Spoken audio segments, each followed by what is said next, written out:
Assalamualaikum warahmatullahi wabarakatuh. Izin memperkenalkan diri, nama saya Muhammad Kausar Valian, MPM 23210303107. Di sini saya ingin memenuhi tugas UTS yang membahas bab 1 sampai bab 6 di bawah bimbingan Bapak Muhammad Irfan SAI MSy. Materi pertama yaitu fikih syariah dan fikih syariah.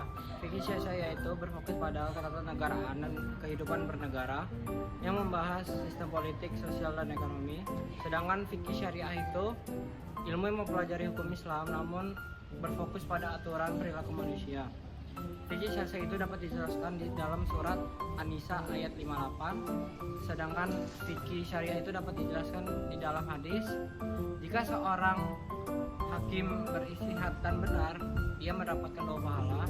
Jika salah, ia mendapatkan 1 pahala. Hadis riwayat Bukhari dan hadis riwayat Muslim. Analisa dan contoh penerapan di Indonesia adalah kegiatan forum umat beragama atau FKUB yang berfungsi untuk mediasi dan mencegah konflik antar agama di berbagai daerah. Selanjutnya, sumber dan pendekatan dalam kajian fikih syariah. Sumber fikih syariah itu terbagi menjadi 3 kategori utama: Al-Quran dan Sunnah yang merupakan sumber utama yang memberikan pedoman hukum dan prinsip-prinsip dasar dalam pemerintahan. Yang kedua, sumber-sumber tulis termasuk karya ulama dan dokumen hukum yang menguraikan aplikasi syariah dalam konteks politik. Yang ketiga, peninggalan kaum muslimin meliputi pengalaman sejarah, praktik politik, dan kebiasaan masyarakat yang relevan dengan pengaturan negara. Pendekatan dalam kajian fikih syariah mencakup metode usul fikih, syura atau musyawarah kemaslahatan. Dapat dijelaskan dalam surat Al-Imran ayat 159. Maka disebabkan rahmat dari Allah lah kamu berlaku lemah lembut terhadap mereka. Sekiranya kamu bersikap keras lagi, berhati kasar, niscaya mereka akan menjauhkan diri dari sekitarmu. Contoh dan penerapan di Indonesia adalah Dasar Hukum Undang-Undang Dasar 1945.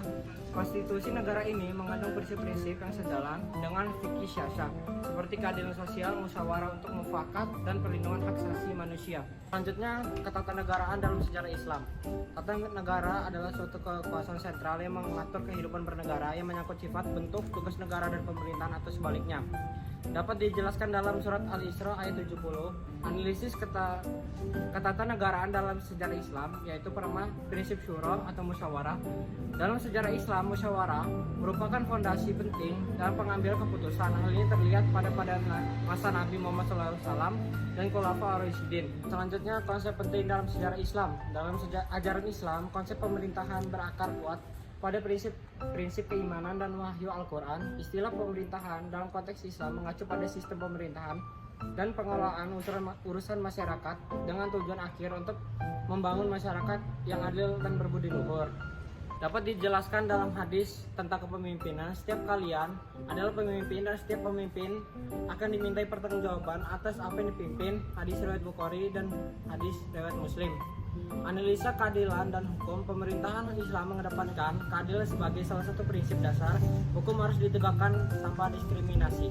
Siasa Dusturia. Fikih siasa Dusturia adalah hubungan antara pemimpin di satu pihak dan rakyatnya di pihak lain serta kelembagaan yang ada di dalam masyarakat, yaitu surat Al-Surah ayat 38. Dan urusan mereka musyawarah kan di antara mereka ini menunjukkan pentingnya musyawarah syura dan dalam pengambilan keputusan politik yang merupakan bagian integral dari siasat Dusturia.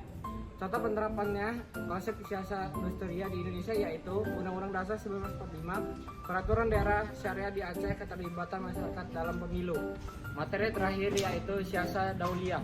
Siasat Dauliyah bermakna sebagai kekuasaan kepala negara untuk mengatur negara dalam hal hubungan internasional, masalah teritorial, nasionalis, intradiksi, tahanan, pengasingan tawanan politik, pengusiran warga negara asing.